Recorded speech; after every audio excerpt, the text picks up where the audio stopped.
Episode 1586-1590. Bab 1586, Saksi. Xiao Jianren membusungkan dadanya dan berkata dengan bangga, bosku telah melalui berbagai macam situasi yang menyusahkan. Bagaimana kolam dangkal ini bisa menyusahkannya? Kolam air hitam jelas tidak dangkal, tegas Zhang Zitong. Tetap saja, aku ragu dia akan menemukan apapun. Orang-orang kita sudah mencari beberapa kali di bawah air, jadi jika ada petunjuk, mereka pasti sudah menemukannya sejak lama. Sulit untuk kita, Xiao Jianren memulai, tetapi meskipun saat ini dia berbicara untuk pemimpinnya sendiri, dia tidak terlalu percaya diri. Dia telah mengikuti kasus ini sejak lama, tetapi dia belum menemukan petunjuk apapun. Jika bukan karena fakta bahwa seorang utusan token emas yang tenggelam hingga meninggal terlalu aneh, dia pasti sudah sampai pada kesimpulan bahwa ini juga hanya kecelakaan. Sementara itu, Zuan menggunakan kemampuan Blue Molert untuk membentuk gelembung udara di sekelilingnya, lalu mencari di sekitar Blackwater Pool. Sebenarnya ada banyak sekali jenis tanaman dan ikan di dalamnya, tetapi tidak ada yang salah.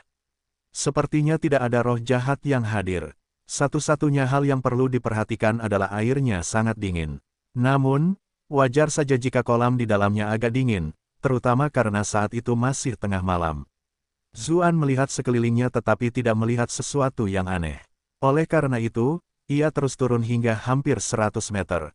Akan tetapi, alisnya berkerut tanpa sengaja. Bukankah kolam ini agak terlalu dalam? Bagi para petualang biasa, kecuali mereka memiliki unsur air, kedalaman seperti itu sudah sangat sulit bagi mereka. Ia turun lagi sejauh lebih dari 100 meter, lalu akhirnya tiba di dasar. Tidak ada lagi cahaya yang sama. Ia mengeluarkan mutiara bertabur, dan dengan memanfaatkan cahaya redup, ia menemukan bahwa ada lumpur di sekelilingnya, tetapi tidak ada tumbuhan. Kadang-kadang, beberapa sisa hewan berserakan di lumpur. Daerah itu penuh dengan sensasi menyakitkan yang mematikan. Namun, tampaknya cukup normal jika terlihat seperti itu. Setelah melihat-lihat sebentar, Zuan tidak menyadari ada yang aneh, jadi dia memutuskan untuk kembali ke permukaan. Dia ingat bahwa dia pernah melihat dunia bawah laut yang serupa dalam film dokumenter sebelumnya. Dia tak menyangka bisa mengalaminya sendiri di dunia ini. Namun, ketika ia mengingat isi film dokumenter itu, ekspresinya tiba-tiba membeku. Dia langsung berhenti, menatap lantai kolam renang. Saya akhirnya menyadari apa yang salah. Dalam film dokumenter itu, selalu ada makhluk bahkan di kedalaman laut. Ada berbagai jenis ikan aneh dan berbentuk aneh, makhluk pemakan tulang, dan berbagai jenis kehidupan lainnya. Kolam ini kedalamannya hanya beberapa ratus meter, namun tidak sedikit pula kehidupan. Itu sama sekali tidak normal. Iklan oleh Pub Future. Dengan demikian, Zuan kembali ke dasar kolam. Dia menarik tangannya dan menekan tanah, melepaskan auranya untuk menyelidiki makhluk hidup. Ekspresinya tiba-tiba berubah. Masih ada lebih banyak ruang di bawah permukaan.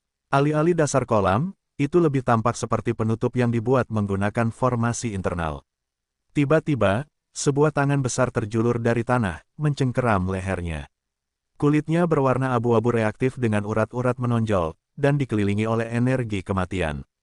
Bentuknya seperti tangan manusia, tetapi jelas bukan. Mengapa tangan manusia bersisik di sekujur tubuhnya? Zuan melompat kaget. Dia cepat-cepat menghindar ke belakang, menyebabkan tangannya meleset. Akan tetapi, tangan itu tidak menyerah dan terus meremas tangan. Ekspresi Zuan menjadi dingin, dan kilatan cahaya melintas di tengah udara yang gelap, memutuskan tangan abu-abu untuk membalasnya. Pemilik tangan itu tampak khawatir, langsung kembali ke bawah. Tanah. Temukan novel terbaru di Novel Elbin, Coppermeter. Zuan mengernyitkan dahinya. Dia melihat tangannya yang terputus, tetapi tidak melihat darah mengalir keluar. Sebaliknya, darahnya berubah menjadi hitam pekat secara balasan, menghilang sepenuhnya. Dia terkejut, tiba-tiba, lebih dari 10 tangan tiba-tiba terjulur, mencengkeram Zuan dari segala arah. Dia tidak punya tempat untuk menghindar. Hanya satu kesalahan dan itu akan benar-benar tercela oleh tangan yang saling bertautan itu. Jika aku tak bisa menghindar, maka aku tak akan menghindar. Seberkas cahaya pedang mengiris keluar, kekuatan luar biasa memotong lengan yang tebal dan kokoh itu menjadi beberapa bagian. Jeritan itu terdengar dari bawah tanah. Suaranya sangat tajam dan bahkan tampaknya memiliki efek menyengat pada pikiran seseorang. Namun, pikiran Zuan sangat stabil, jadi dia tentu saja tidak merasa takut. Dia tidak ragu-ragu dan langsung berlari ke atas sebelum menusukkan pedangnya ke bawah. Dengan bantuan Blue Molar, mobilitasnya di bawah udara tidak terpengaruh sama sekali. Saat pedang panjangnya bergerak ke bawah, gelombang rune biru muncul di permukaan dasar kolam.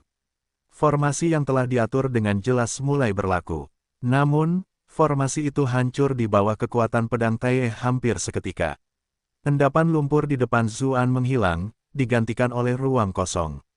Ini jelas merupakan dasar kolam yang sebenarnya. Dewa abadi, tolong ampuni aku, kumohon. Makhluk itu memohon dengan suara rendah dan pelan, berlutut dan berulang kali menghantam tanah. Makhluk itu tahu bahwa ia tidak punya pilihan lain. Dilihat dari interaksi sebelumnya, ia sudah tahu bahwa ia jelas bukan tandingan Zuan. Lebih jauh lagi, ia tidak tahu mengapa pedang itu memiliki aura yang begitu menakutkan, seolah-olah bila pedang itu dapat langsung menghancurkannya kapan saja. Zuan agak terkejut. Dia telah melihat begitu banyak tangan yang tebal dan kokoh sehingga dia menduga ada semacam makhluk besar yang tinggal di sana. Dia tidak menyangka makhluk itu sekecil itu.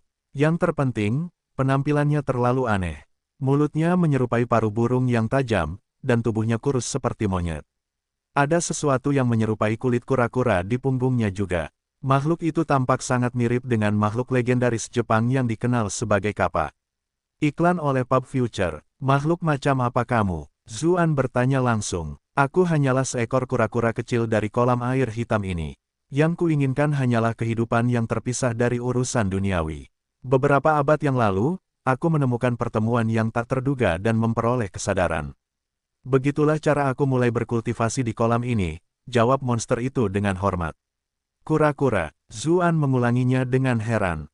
Dia sudah lama berada di dunia ini, jadi dia tahu bahwa ras Vian berbeda dari monster. Ras Vian memiliki garis keturunan yang lebih mulia.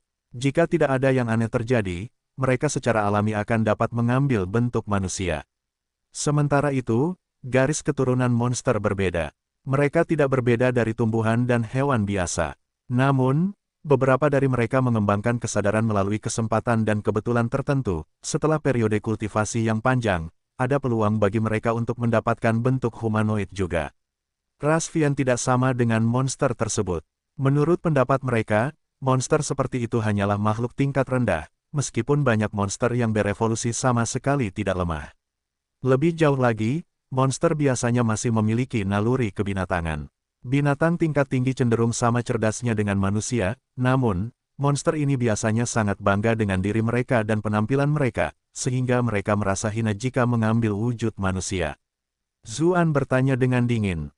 Jadi, semua misteri Blackwater Pool itu karenamu. Berapa banyak orang yang telah kau lukai selama bertahun-tahun? Ketika melihat ekspresi Zuan menjadi garang, kura-kura itu sangat takut hingga tubuhnya mulai menggigil. Ia memprotes, Yang Maha Abadi telah salah paham. Aku telah membuka lembaran baru. Aku hanya berkultivasi dengan sungguh-sungguh dalam 1 abad terakhir dan belum memakan siapapun selama itu. Jadi, kau mengakui bahwa kau pernah memakan orang sebelumnya. Zuan membalas dengan dingin. Tidak, tidak, teriak si kura-kura, terus-menerus berseru tangan. Orang-orang itu hanya punya motif jahat dan ingin menyakitiku, dan akhirnya kehilangan nyawa mereka sebagai akibatnya. Aku merasa akan sia-sia membiarkan mereka pergi, itulah sebabnya. Tapi aku jelas, sama sekali tidak pernah punya niat untuk menyakiti mereka secara proaktif. Apakah monster sepertimu benar-benar akan bersikap baik? Jawab Zuan, tentu saja kamu tidak mempercayai satu pun yang dikatakannya. Aku bilang jujur, aku ingin menjadi dewa kolam air hitam ini, jadi mengapa aku harus dengan senang hati menjadi makhluk jahat yang haus darah? Monster kura-kura itu menjelaskan dengan cepat. Dewa air, Zuan mengulanginya, sedikit tercengang. Saya merasa keadaannya semakin aneh. Namun, saat ini, ia lebih mengkhawatirkan hal lain.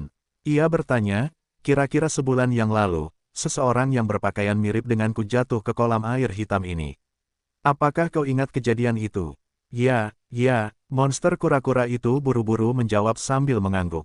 Kenapa dia tenggelam di sini? Apakah karena kamu? Tanya Zuan tegas. Dia sudah mati saat jatuh ke udara, menurutku. Kata monster kura-kura itu dengan ekspresi terkejut. Bab 1587, Wanita Misterius.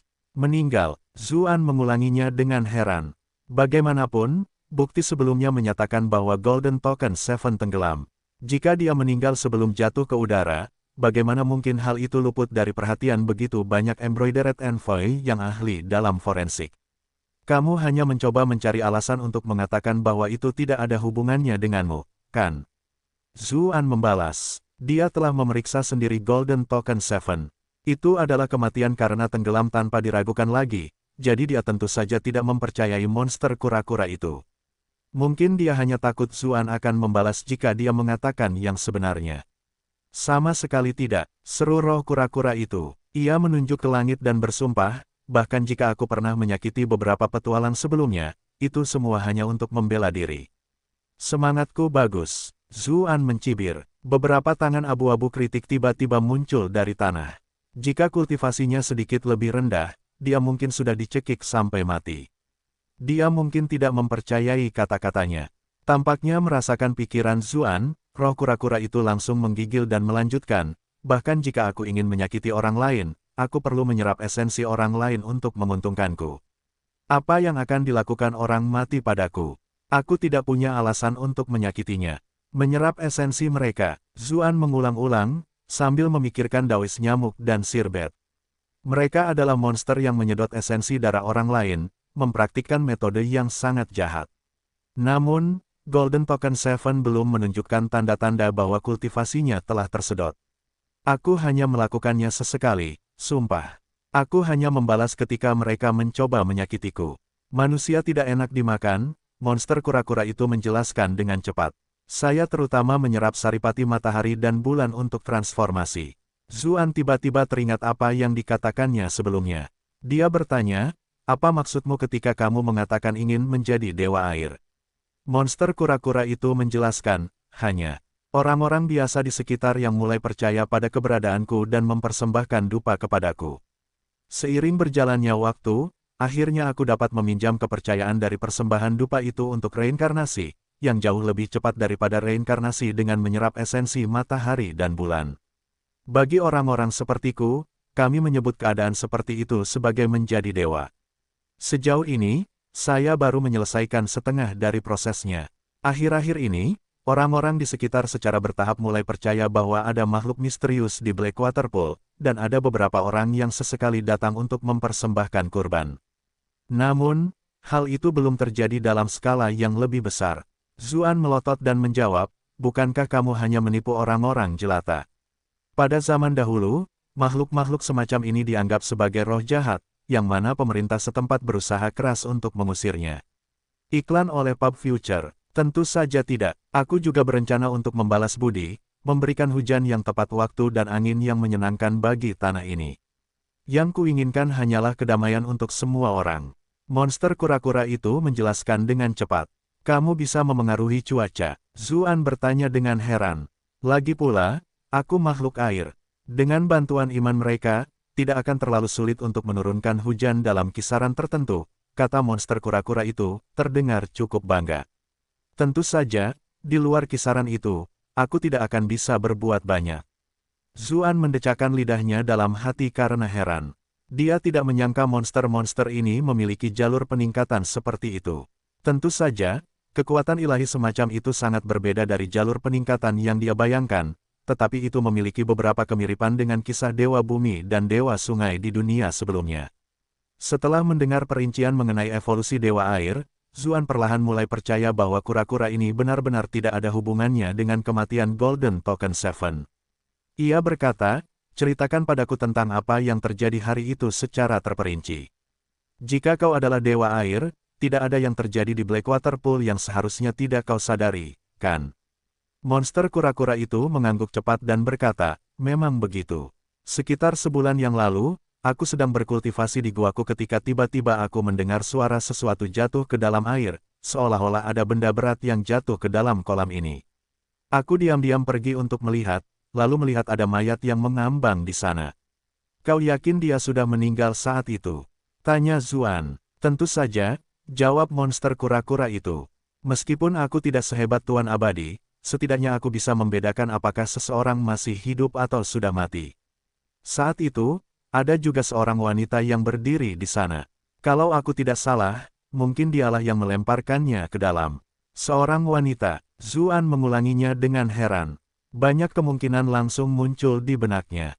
Dia mengambil sebatang dahan pohon dan mulai menggambar di air, dengan cepat menirukan penampilan Zhang Zitong.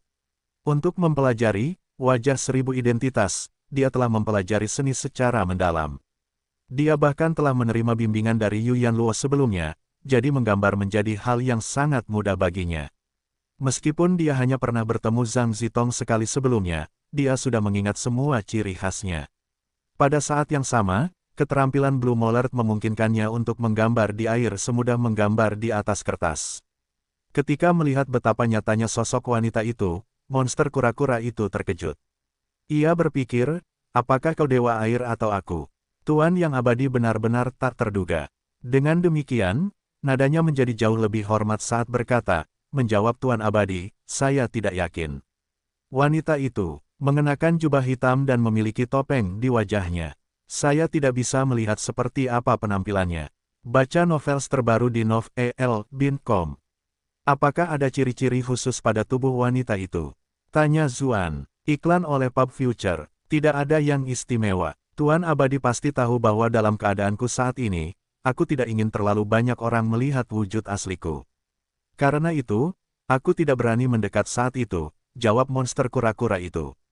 Tampaknya ia merasa bahwa jawaban seperti itu tidak ada nilainya, jadi agar tidak membuatnya marah, ia berusaha sebaik mungkin mengingat semua yang terjadi malam itu. Benar, aku yakin wanita itu mengatakan sesuatu. Ia berpikir sebentar lalu melanjutkan, kurasa itu adalah, semakin cepat kau ditemukan, semakin baik. Semakin cepat dia ditemukan, semakin baik. Zuan mengulangi, merasa benar-benar bingung. Apa maksudnya? Jika wanita itu membuang mayat di sini, mengapa dia berharap dia ditemukan lebih cepat? Dia mengajukan pertanyaan lebih lanjut. Namun, dia tidak bisa memperoleh informasi baru, dan berkata kepada monster kura-kura, aku akan menyelidiki apa yang telah kau katakan kepadaku. Kau tidak boleh pergi kemanapun selama waktu itu, atau aku akan membunuhmu begitu aku menemukanmu. Monster kura-kura itu mengangguk dan membungkuk karena khawatir, lalu menjawab, aku tidak berani menipu Tuan Abadi. Lagi pula, aku sudah menghabiskan berabad-abad di sini, namun aku hanya membuat sedikit kemajuan dalam menjadi dewa air. Jika aku melarikan diri, aku harus memulai dari awal lagi. Aku tidak punya banyak waktu lagi. Zuan mengangguk. Dia menendang dasar kolam dan terlempar keluar dari kolam air hitam seperti peluru. Zhang Zitong berdiri di tepi kolam renang dengan bosan, mendengarkan usaha Xiao Jianren yang antusias dan canggung untuk memulai percakapan. Dia merasa waktu berjalan sangat lambat. Namun, ketika dia melihat Zuan muncul, dia dan Xiao Jianren menghela napas lega. Xiao Jianren segera berjalan mendekat dan berkata, Tuan, apakah Anda menemukan sesuatu? Zhang Zitong berpikir, aku sudah mengirim orang untuk menyelidiki sebelumnya. Apa lagi yang bisa dia temukan? Zuan mengangguk dan berkata, saya menemukan beberapa hal. Tuan Tujuh tidak tenggelam di sini, tetapi di tempat lain. Kemudian, mayatnya dibuang ke sini. Ia mendesah dalam hati, karena secara refleks ia berasumsi bahwa Golden Token 7 telah tenggelam di Blackwater Pool. Yang bisa ia katakan hanyalah bahwa para penyelidik forensik generasi ini belum cukup mengembangkan metode mereka. Di dunianya sebelumnya, mereka dapat dengan mudah membandingkan komposisi air di paru-parunya dengan air Blackwater Pool. Mereka akan segera menyadari perbedaannya. Zhang Zitong kebingungan. Dia tidak mengerti bagaimana Zuan bisa mengetahui hal seperti itu hanya dengan sekali masuk ke dalam air. Seperti yang diharapkan dari Tuan 11, Anda memang hebat seperti biasanya. Memang ada kemungkinan itu. Kami sama sekali tidak menyadarinya sebelumnya. Xiao Jianren segera menghujani Zuan dengan pujian. Zuan mengabaikannya dan menatap Zhang Zitong, lalu bertanya, di mana kamu pada malam ketiga bulan lalu? Apakah kamu punya saksi yang bisa menjamin alibimu? Apakah kau mencurigaiku? Zhang Zitong menjawab dengan tatapan tajam. Malam itu, mayat Tuan Tujuh dibuang ke kolam ini oleh seorang wanita, kata Zuan sambil memperhatikan ekspresi Zhang Zitong saat berbicara. Saya sedang menjalankan misi malam ini. Orang-orang yang bekerja di bidang kami biasanya bergerak secara rahasia, di mana aku bisa menemukan saksi. Zhang Zitong membalas dengan marah. Tuan Tujuh hanya melakukan 1 kali perjalanan ke dalam air, namun Anda mengetahui bahwa Tuan Tujuh dilempar ke dalam air oleh seorang wanita. Apakah Anda benar-benar tidak hanya mengarang cerita acak? Bab 1588, Petunjuk. Wajar saja jika Zhang Zitong berpikir seperti itu. Lagi pula, kelompoknya sudah beberapa kali menyelam ke dalam air. Selain sedikit lebih dingin dan lebih dalam dari biasanya, tidak ada yang aneh sama sekali di kolam itu. Namun sekarang, Golden Token 11 ini muncul dan menuduhnya melakukan segala macam hal. Setelah menyelam hanya sekali, dia mengatakan bahwa ada seorang wanita yang melemparkan mayat Tuan Tujuh ke dalam kolam. Bahkan jika Anda berbohong, Anda harus membuatnya masuk akal, bukan? Apakah hal-hal ini dapat Anda temukan dari penyelidikan bawah air? Bukan hanya dia, bahkan Xiao Jianren pun sedikit ragu. Apakah bos sedang menyelidikinya? Namun, dia tampaknya tidak berbohong. Zuan berkata dengan acuh tak acuh, bukan urusanmu untuk mencari tahu bagaimana aku memperoleh informasi ini, aku punya cara sendiri. Sekarang, aku menyarankanmu untuk mencari cara membuktikan ketidakbersalahanmu, lalu cari tahu apakah Tuan Tujuh pernah berhubungan dengan wanita lain. Dia tidak bisa memberitahu mereka semua tentang monster kura-kura itu, membatasi apa yang bisa dia katakan. Bukankah asumsi Tuan Eleven terlalu keterlaluan? Tidak ada bukti material atau bukti saksi. Anda menyuruh kami menyelidiki ini hanya berdasarkan apa yang Anda katakan. Zhang Zitong menjawab dengan tidak senang. Zuan sedikit mengernyit dan berkata, aku tidak sedang berdiskusi denganmu. Ini perintah. Ekspresi Zhang Zitong sedikit berubah, tetapi pada akhirnya, dia hanya bisa menundukkan kepalanya tanpa daya dan menjawab, dimengerti. Meski begitu, siapapun bisa merasakan keengganan dalam suaranya. Saat itu, Xiao Jianren berkata, Nona Zhang, pemimpin kita tidak pernah mengucapkan kata-kata kosong. Dia pasti punya alasan untuk mengatakan hal-hal seperti itu. Zuan mengangguk. Tampaknya pria ini belum sepenuhnya kehilangan akal karena gila-gilaan. Jika Xiao Jianren terus membela wanita itu dalam situasi seperti ini, Zuan harus mempertanyakan kemampuannya untuk menilai situasi. Ekspresi aneh melintas di mata Zhang Zitong, tetapi dia tidak mengatakan apa-apa lagi. Lagi pula, wanita yang membuang mayat di sini mungkin bukan pembunuhnya.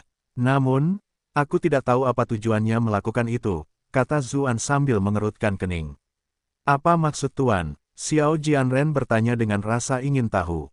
Jika wanita itu tidak ingin menemukan mayat Tuan Tujuh, dia bisa saja mengikat batu ke tubuhnya dan membiarkannya tenggelam ke dasar. Dengan begitu, tidak akan ada yang bisa menemukannya secepatnya, kata Zuan serius. Selain itu, jika mereka benar-benar ingin menghancurkan bukti apapun, pasti ada berbagai macam metode yang tersedia. Dia tidak akan punya alasan untuk bersusah payah dan melemparkannya ke kolam air hitam. Ini adalah dunia yang penuh dengan orang-orang dengan kemampuan supranatural. Tidak kebetulan menyingkirkan mayat seperti di dunia sebelumnya. Ada banyak cara untuk menghilangkan mayat, tidak perlu melalui semua ini sama sekali. Iklan oleh Pub Future. Monster kura-kura itu mendengar seorang wanita berkata, semakin cepat kau ditemukan, semakin baik. Mungkinkah dia melakukan ini agar mayat Golden Token 7 ditemukan lebih awal? Namun, jika memang begitu, dia bisa saja membuang mayatnya di dekat kantor pemerintah atau pusat kota. Bukankah itu lebih mudah? Blackwater Pool masih agak terpencil. Terlalu banyak kemungkinan yang terlintas di benak Zuan. Namun, tidak satu pun dari kemungkinan tersebut memiliki informasi yang cukup untuk mendukung suatu kesimpulan. Xiao Jianren berkata dengan kagum, Tuan benar-benar teliti dan teliti. Anda bahkan dapat menyimpulkan hal itu. Mulut Zhang Zitong menganga lebar. Dia tidak meremehkan sikap patuh Xiao Jianren, karena dia juga memikirkan hal yang sama. Pria ini mampu menyimpulkan hal yang paling tidak biasa dari kasus ini dengan begitu cepat. Seperti yang diharapkan dari seorang pemegang token emas. Tetapi dari mana dia mendapatkan informasi itu? Tentu saja dia tidak percaya bahwa dia memperoleh informasi itu dari 1 kali perjalanan di bawah udara. Dia menduga bahwa dia telah memperoleh informasi dari saluran lain sebelumnya dan bahwa dia baru membicarakannya sekarang. Zuan melirik ke arah cakrawala. Hari sudah cukup larut, jadi dia memerintahkan Xiao Jianren untuk melanjutkan penyelidikan, mengikuti jejak yang baru ditemukannya. Pada saat yang sama, dia memintanya untuk berhati-hati terhadap Zhang Zitong. Terakhir, Xiao Jianren harus menyelidiki apakah Golden Token Seven terlibat dengan wanita lain dalam misinya. Xiao Jianren menangkap pesan tersirat Zuan dan bertanya, Tuan 11 tidak mengikuti kita ke kota. Zuan berkata, aku masih punya masalah lain yang harus diselesaikan, jadi aku tidak akan ikut campur. Xiao Jianren mengangguk. Pemimpinnya selalu datang dan pergi secara misterius. Namun, sebagian besar utusan token emas seperti itu, jadi dia tidak benar-benar menaruh curiga. Setelah berpisah dari dua orang lainnya, Zuan memanggil roda angin dan api dan bergegas kembali. Dia sudah menghabiskan banyak waktu, jadi dia tidak bisa menyia-nyiakannya sekarang. Sepanjang jalan, dia memikirkan semua faktor mencurigakan dalam kasus Golden Token Seven. Sebenarnya, dia akan dapat mengetahui secara kasar apa yang terjadi jika dia hanya bertanya kepada Zuxi Cixin, karena sebelumnya, Golden Token Seven telah mengatakan bahwa dia telah melaporkan penyelidikannya kepada Zuxi Cixin. Namun, Zuxi Cixin juga sulit ditolak, dan dia sudah lama tidak kembali ke ibu kota. Zhao Han juga tidak mengungkapkan apapun tentang keberadaannya, jadi Zuan tidak tahu apa yang sedang mereka berdua rencanakan. Saat Zuan kembali ke perkemahan, langit baru saja mulai cerah. Sudah ada cukup banyak orang yang berlalu lalang. Untungnya, dia sudah memperingatkan Wang Bolin dan Zhang Zijian agar tidak mengganggunya, jadi tidak ada yang datang untuk membangunkannya. Iklan oleh Pub Future. Namun, dia segera menyadari ada sosok yang berkeliaran di sekitar tendanya. Dia merasa khawatir, mengira itu adalah seseorang dengan niat jahat. Namun, ketika dia melihat siapa orang itu, dia menghela napas lega. Dia berteriak, apa yang sedang dilakukan adik perempuan Daoyun? Ah, seru sosok cantik itu, melompat ketakutan. Xie Daoyun berbalik dengan cepat, tampak gelisah saat melihat Zuan. Dia bertanya, kakak Zu, mengapa kamu ada di sana? Dia telah meminum air mata air spiritual Gunung Bulu pada hari sebelumnya, dan setelah tidur semalaman, dia telah pulih secara mental dan spiritual. Hal pertama yang dia pikirkan setelah bangun adalah bahwa dia benar-benar telah mempermalukan Zuan dan ingin meminta maaf kepadanya, sambil menyelamatkan kesannya terhadapnya pada saat yang sama. Namun, sekarang ia merasa agak canggung untuk mengunjungi kamar seorang pria sepagi ini. Ia takut pria itu akan salah paham. Saat ia merasa bimbang, Zuan memanggilnya dari belakang, jadi wajar saja ia merasa takut. Aku baru saja keluar jalan-jalan, kata Zuan sambil tersenyum. Apakah kakak Zu pergi berkultivasi? Tidak heran kultivasimu begitu tinggi, meskipun kamu masih sangat muda, kata Xie Daoyun, memperhatikan jejak embun beku di rambutnya, dan bagaimana dia tampak agak kuyu. Tentu saja, dia tidak menduga bahwa dia telah melakukan perjalanan beberapa ribu kilometer jauhnya dalam satu malam. Zuan tahu dia salah paham, tetapi tidak apa-apa, karena dia tidak perlu menjelaskan lebih lanjut. Dia bertanya, apakah pikiranmu sudah sedikit pulih? Ya, terima kasih, kakak Zu. Jawab Xie Daoyun. Karena angin bertiup cukup kencang di sekitar mereka, ia dengan lembut menyingkirkan beberapa helai rambut yang berantakan di belakang telinganya. Di luar terlalu berangin, bagaimana kalau kita masuk ke dalam dan mengobrol lebih lanjut? Zuan menawarkan, memperhatikan bahwa Xie Daoyun tampaknya telah memakai riasan hari ini. Bibirnya merah cerah. Baiklah, jawab Xie Daoyun. Jika itu pria lain, dia tidak akan pernah masuk ke kamar mereka seperti ini, tetapi Zuan berbeda. Zuan mengingat Daji sebelum masuk. Dia dan Xie Daoyun mengobrol sebentar di dalam tenda, berbagi informasi tentang apa yang terjadi akhir-akhir ini. Memikirkan kasus Golden Token Seven, Zuan berpura-pura tertarik sambil bertanya, jimat kebenaran milikmu itu sungguh luar biasa. Tingkat kultivasi apa yang efektif untuk melawannya? Dia benar-benar ingin tahu apakah ada yang salah dengan wanita berkuncir tinggi itu. Ketika pembicaraan beralih ke bidang keahliannya, Xie Daoyun menjadi bersemangat. Ia menjelaskan prinsip-prinsip balik penciptaan jimat kebenaran sebelum menyimpulkan, itu berguna melawan mereka yang berada di sekitar peringkat ke-6 atau ke-7. Namun, hati manusia adalah hal yang rumit. Jika Anda bertemu dengan mereka yang berkemauan keras, jimat kebenaran mungkin tidak dapat melakukan apapun. Itulah mengapa pengadilan jarang menggunakannya kecuali sebagai alat bantu. Setelah mendengarkan penjelasannya, Zuan menyadari bahwa jimat itu tidak akan terlalu bisa diandalkan untuk melawan wanita itu. Merasa kecewa, Xie Daoyun bertanya dengan penuh pertimbangan, apakah Tuan Zhu mengalami sesuatu yang baru-baru ini merepotkan? Tidak juga, saya hanya bertanya karena penasaran, jawab Zuan sambil tersenyum. Xie Daoyun mengerutkan kening dan berkata, kalau begitu aku tidak perlu khawatir. Dengan berlatih dan status kakak Zhu saat ini, mungkin tidak banyak hal yang terlalu sulit bagimu. Keduanya mengobrol cukup lama. Zuan menyadari bahwa Xie Daoyun memang berbakat mengetahui segalanya.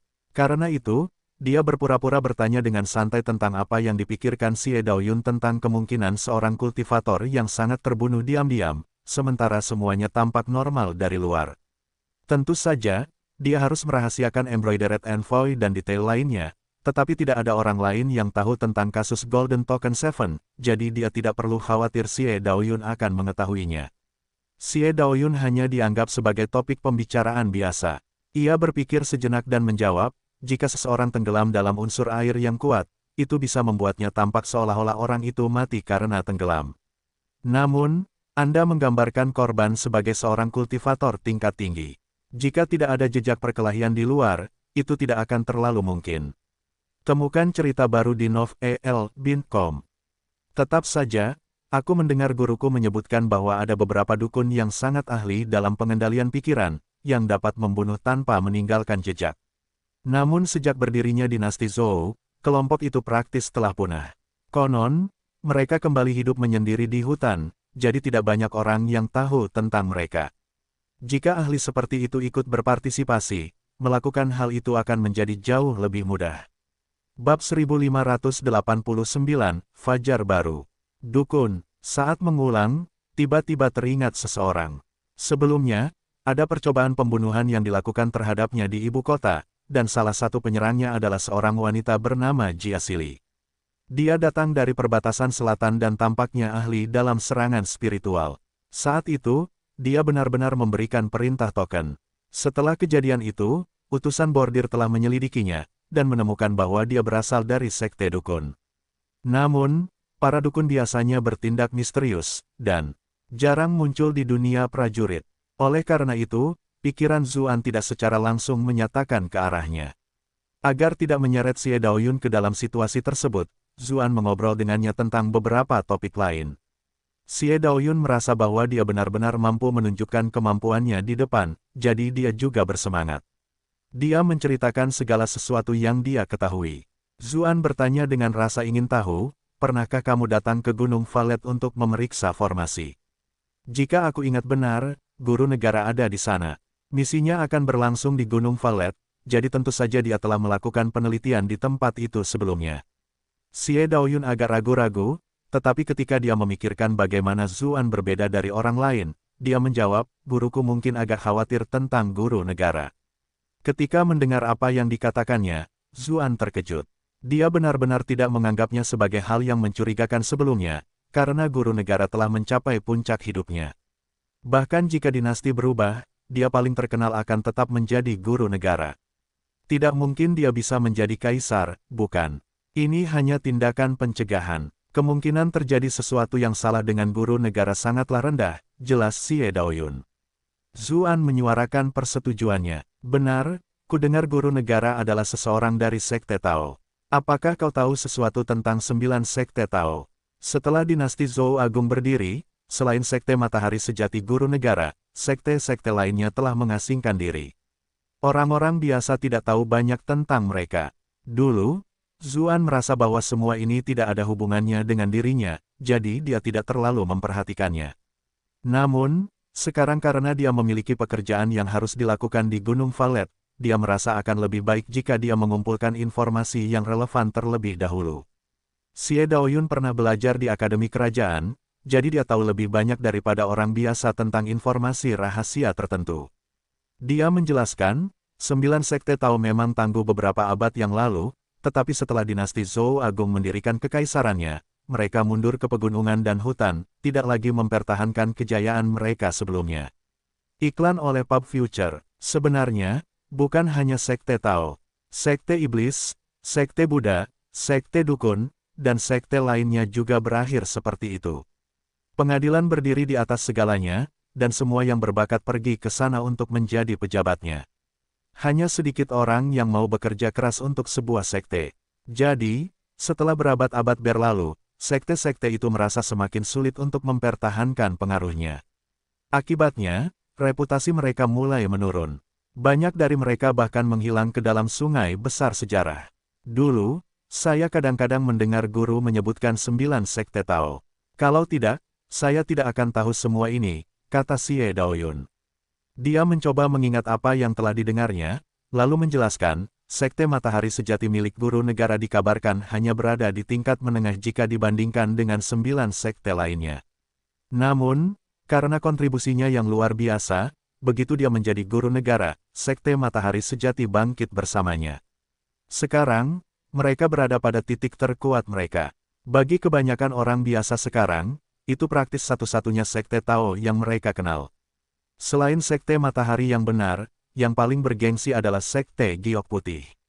Para peri dari sekte Giok Putih selalu terkenal di seluruh dunia.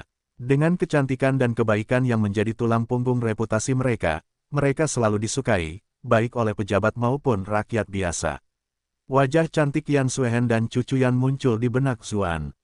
Ia berpikir, jika sekte itu membentuk grup idola wanita, mereka pasti akan sangat populer. Selain kedua sekte itu, sekte lainnya dan cabangnya tidak dikenal oleh orang awam, tetapi kekuatan mereka tidak lebih rendah dari sekte Giok Putih. Misalnya, ada Istana Jadevol, kelompok yang reputasinya setara dengan sekte Giok Putih, Xie Daoyun melanjutkan.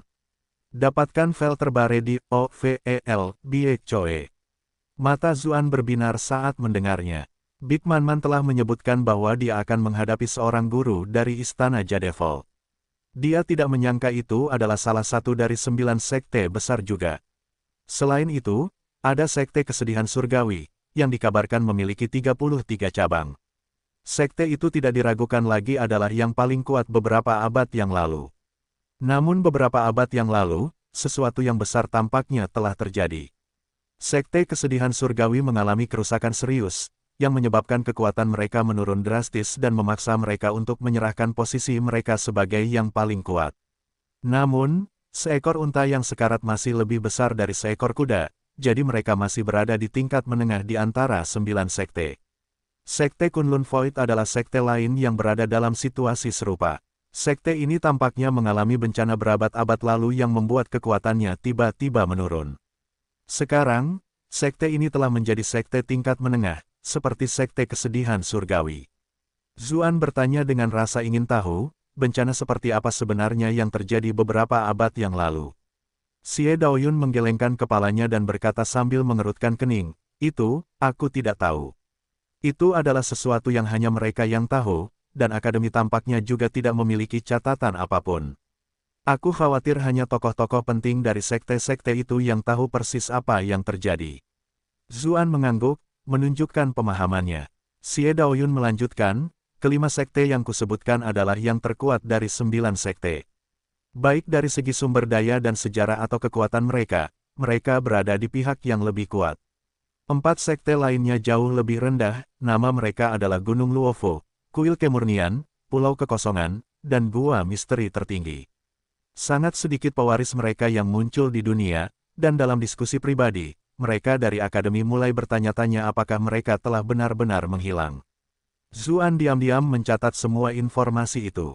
Dia tidak dapat menahan diri untuk tidak berkata sambil mendesah, aku benar-benar harus berterima kasih kepada adik perempuan Daoyun atas semua ini. Kalau tidak, aku benar-benar tidak akan memiliki cara untuk mengetahui semua rahasia ini. Iklan oleh Pub Future, senang sekali aku bisa membantu kakak Su, kata Xie Daoyun, tersipu ketika mendengar Zuan mengucapkan terima kasih padanya. Dia jelas sangat senang. Zhang Zijiang tiba-tiba bertanya dengan hormat dari luar, Tuan Zhu, haruskah kita beristirahat 1 hari lagi di sini atau? Dia khawatir Zuan ingin tidur atau berkultivasi lagi, jadi dia tidak berani menyebutkan urusan militer apapun. Suaranya juga pelan, seolah-olah dia takut mengganggu Zuan. Zuan menyingkirkan tirai dan berkata, ayo berangkat, agar tidak menunda tugas kita. Mengerti, jawab Zhang Zijiang sambil mendesah lega. Namun, dia melihat Xie Daoyun juga keluar dari tenda. Wajahnya langsung pucat karena ngeri. Aku sudah selesai, aku sudah selesai. Aku mengganggu Tuan Zhu saat dia sedang senang. Apakah dia akan mempersulitku di masa depan? Aku pasti akan kalah dari Wang Bolin di masa depan sekarang. Ketika melihat ekspresi ambigunya, Xie Daoyun menebak kesalahpahaman macam apa yang dialami Zhang Zijiang. Dia membuka mulutnya untuk menjelaskan, tetapi dia tidak bisa mengatakan apapun.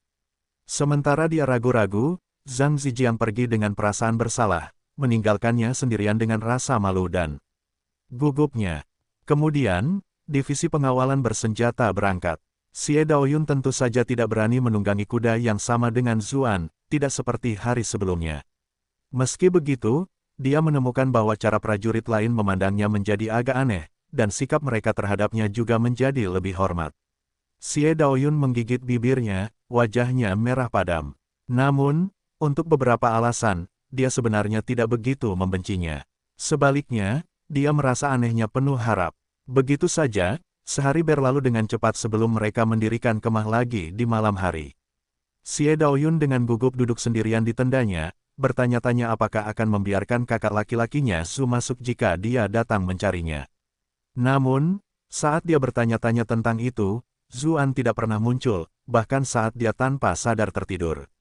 Sementara itu, Zuan bergegas ke Yi Commandery, di mana ia mendapati Xiao Jianren dan Zhang Zitong sedang membicarakan sesuatu bersama. Saya sengaja batuk untuk menarik perhatian mereka. Tuan 11, Xiao Jianren menyapanya, sudah terbiasa dengan bosnya yang datang dan pergi secara misterius, tetapi Zhang Zitong melompat ketakutan. Zuan bertanya, apakah ada hasil dari penyelidikanmu? Xiao Jianren menjawab, kami sudah menyelidiki misi yang diikuti Nona Zhang, dia tidak berbohong. Selain itu, kami masih menyelidiki wanita-wanita yang pernah berhubungan dengan Tuan Tujuh. Saat ini, ada beberapa petunjuk, tetapi kami perlu beberapa hari lagi untuk mencapai kesimpulan. Zuan mengangguk tanda mengerti. Kemudian, dia menatap Zhang Zitong dan bertanya, apakah ada dukun di sini di Commandery? Dukun, ulang Zhang Zitong, menatap kosong sesaat. Para pembudidaya biasa tentu belum tahu tentang keberadaan dukun, tetapi dia adalah bagian dari seni bordir. Dia menjawab dengan cepat, ada sangat sedikit dukun di sana. Menurut apa yang aku tahu, satu-satunya yang cocok dengan deskripsi itu mungkin adalah tamu dari Istana Raja Yan. Bab 1590, menyusup ke perkemahan. Kediaman Raja Yan, Zuan menjawab dengan heran. Mengapa kediaman Raja Yan sekarang terlibat? Tidak seperti raja-raja dalam sejarah Tiongkok yang biasanya agak malas, dunia ini penuh dengan peperangan.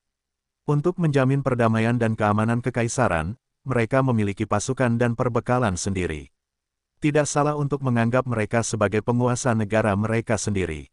Tentu saja, karena Zhao Han sangat kuat dan istana memiliki banyak bakat, mereka tidak berani menentang perintah dari istana pusat. Namun sekarang, kematian Golden Token Seven melibatkan Raja Yan. Jika itu benar-benar disebabkan oleh pihaknya, itu akan menjadi pemberontakan total. Dosanya akan terlalu mengerikan untuk dibayangkan. Namun, Zuan juga segera menyadari sesuatu. Dalam interaksi mereka sebelumnya, suasana hati Golden Token Seven sedang buruk. Apa yang bisa begitu membebani pikiran seorang utusan Golden Token yang mengawasi seluruh wilayah, namun mustahil untuk menemukan bukti konkret atau mengumumkannya kepada publik. Selain pemberontakan seorang raja, apalagi yang mungkin terjadi? Lebih jauh lagi, itu jelas bukan masalah kecil, itu mungkin pada tingkat pengkhianatan. Ketika menyadari hal itu, Zuan berpikir serius, sepertinya perjalanan ke Gunung Valet ini akan lebih berbahaya dari yang kubayangkan. Dia menatap Zhang Zitong dan bertanya, apakah kamu tahu sesuatu tentang dukun itu? Zhang Zitong menggelengkan kepalanya dan berkata sambil mengerutkan kening, saya hanya tahu bahwa nama belakang dukun itu adalah Huo. Orang-orang memanggilnya Tuan Huo, tetapi dia biasanya menyendiri dan jarang menunjukkan dirinya. Informasi tentangnya juga terbatas. Jika bukan karena status utusan bordir saya mungkin tidak akan pernah tahu tentang keberadaannya. Tuan Huo, gumam Zuan, sambil mengingat nama itu dalam ingatannya. Zhang Zitong bertanya, mengapa saya tidak menangkap Tuan Huo ini untuk diinterogasi? Xiao Jianren merasa ngeri, lalu berkata, jangan pernah. Lagi pula, hubungan Tuan Huo dan Tuan Tujuh hanya terungkap, dan kita tidak punya bukti. Bagaimana kalau dia menolak mengakuinya dan malah membalas dendam? Lagi pula, dia adalah tamu istana Raja Yan. Jika Raja Yan mengajukan keluhan terhadap kita, kita semua harus menanggung akibatnya. Ekspresi Zhang Zitong berubah. Kenyataannya, dia tahu bahwa apa yang dikatakannya itu benar. Lebih jauh lagi, Raja Yan bahkan tidak perlu mengajukan keluhan. Dengan pengaruhnya di Yi Commandery, dia dapat dengan mudah membuat utusan token perak menghilang. Bahkan jika dia ingin membalas mereka dengan cara yang terang-terangan, Raja Yan akan terlihat benar. Tetap saja, dia tidak tahan dengan kenyataan bahwa ada tersangka tepat di depan matanya, namun dia tidak bisa menyakiti mereka sama sekali. Zuan berkata dengan serius, masalah ini memang mendesak, dan apapun yang melibatkan Raja Yan adalah masalah serius. Aku ingin kalian berdua mencoba dan melihat apakah kalian bisa mendapatkan lebih banyak informasi tentang Tuan Huo selama beberapa hari ke depan. Jika kalian bisa mengetahui tentang pola pergerakannya, itu akan lebih baik. Berhati-hatilah untuk tidak membuat mereka khawatir. Selanjutnya, terus selidiki wanita-wanita yang pernah berinteraksi dengan Tuan Tujuh. Hubungi aku dengan cara yang sama seperti biasa.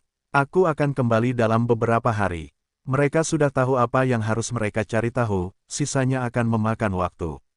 Dia tidak perlu lagi terburu-buru setiap malam. Sejujurnya, bahkan dia merasa agak kesulitan. Xiao Jianren sudah terbiasa dengan kemunculan dan hilangnya Zuan yang tiba-tiba. Terlebih lagi, setiap kali bosnya muncul, petunjuk baru pun muncul, jadi dia hanya merasa kagum dan berasumsi Zuan sedang menyelidiki petunjuk lain di tempat lain. Setelah mengucapkan selamat tinggal kepada mereka berdua, Zuan menginjak roda angin api dan bergegas kembali. Iklan oleh Pub Future. Zuan tidak menghabiskan banyak waktu dalam perjalanan ini, jadi dia kembali ke perkemahan sedikit lebih awal dari sebelumnya. Saat itu fajar menyingsing, waktu ketika orang-orang cenderung paling mengantuk. Zuan telah berkeliling selama beberapa hari, dan jarang tidur. Dia ingin mencari kesempatan untuk tidur nyenyak. Dia mendarat di dekat perkemahan. Saat bersiap untuk menyelinap kembali, dia tiba-tiba melihat beberapa sosok bergerak diam-diam. Dia berhenti dan fokus pada mereka, dan ekspresinya menjadi aneh. Bukankah mereka semua adalah anggota pasukan pemberontak Gunung Naga Kembar sebelumnya? Apakah orang-orang ini memakan jantung beruang atau semacamnya? Dari mana mereka mendapatkan keberanian untuk benar-benar menyergap kamp utama tentara? Yang terpenting, apa yang bisa mereka capai dengan jumlah mereka? Sekarang, meskipun masih sangat pagi, tidak mungkin divisi pengawal bersenjata akan benar-benar lengah. Bahkan jika seluruh pasukan pemberontak muncul, peluang keberhasilan serangan mendadak mereka masih sangat kecil. Namun, kebingungan Zuan segera terjawab. Para pemberontak jelas tidak berani menyerang kamp. Dilihat dari gerakan mereka, tampaknya mereka berencana untuk membakar kereta kuda milik tentara. Para pemberontak mengeluarkan busur dan anak panah, mengolesi minyak pada amunisi mereka. Mereka bahkan tidak berani mendekati kamp, berencana untuk menembakkan anak panah api keluar. Kalian semua, diamlah. Kita semua akan tamat kalau ketahuan. Apakah menurutmu aku butuh kau untuk mengajariku? Di mana apinya? Cepat dan keluarkan pemantik apinya. Hah, kemana mereka pergi? Apakah kita menjatuhkan mereka di suatu tempat? Mereka melihat sekeliling, tetapi mengapa mereka tidak menemukan pemicu api? Apakah ini yang kalian cari? Sebuah suara memanggil dari belakang mereka. Sebuah tangan muncul di depan para pemberontak, penuh dengan pemantik api. Kelompok pemberontak itu ketakutan. Kapan orang ini mengambil korek api itu? Jika dia memutuskan untuk menggorok leher mereka, bukankah mereka sudah lama mati? Mundur, teriak mereka, diam-diam sepakat untuk berlari ke arah yang berbeda sehingga beberapa dari mereka bisa lolos bahkan jika mereka harus mengorbankan beberapa orang yang tidak beruntung. Sayangnya, imajinasi mereka terlalu terbatas. Mereka tidak menyangka orang lain mampu menangkap mereka semua secara bersamaan. Zuan menggunakan sutra pemakan surga, dan gelombang kekuatan hisap menarik mereka semua kembali. Tolong ampuni kami, wahai orang hebat, teriak para pemberontak. Kapan mereka pernah melihat hal seperti itu? Semua dari mereka berwajah pucat pasi sambil terus bersujud memohon ampun. Zuan bertanya sambil mengerutkan kening, mengapa kamu mencoba membakar barang-barang kami? Iklan oleh Pub Future. Meskipun tingkat kultivasi kelompok itu tidak buruk menurut standar pasukan pemberontak, mereka telah benar-benar menggigit lebih dari yang dapat mereka kunyah dengan menyergap kamp yang begitu besar. Selain itu, dilihat dari penampilan mereka juga tidak tampak seperti tipe orang yang tidak takut mati. Kami hanya bertindak atas perintah. Kami seharusnya membuat keributan di sini untuk menutupi pergerakan bos besar kami, para pemberontak menjelaskan, dengan cepat membocorkan rahasia begitu Zuan melepaskan kekuatan tingkat masternya. Zuan bertanya dengan heran, di mana bos besarmu? Dia seharusnya sudah berhasil masuk ke kamp utama sekarang, jawab para pemberontak. Zuan terkejut dan geram. Dia pernah melihat kultivasi Scarface yang Sen sebelumnya, lawannya adalah seorang kultivator tingkat master. Meskipun dia tidak bisa menghadapi pasukan secara langsung, tidak akan terlalu sulit baginya untuk menyusup ke kamp. Mungkinkah dia masih mengejar Xie Daoyun? Atau mungkin dia ingin membalas dendam? Jika dia dibiarkan membunuh beberapa perwira divisi pengawalan bersenjata, kerugiannya akan terlalu besar.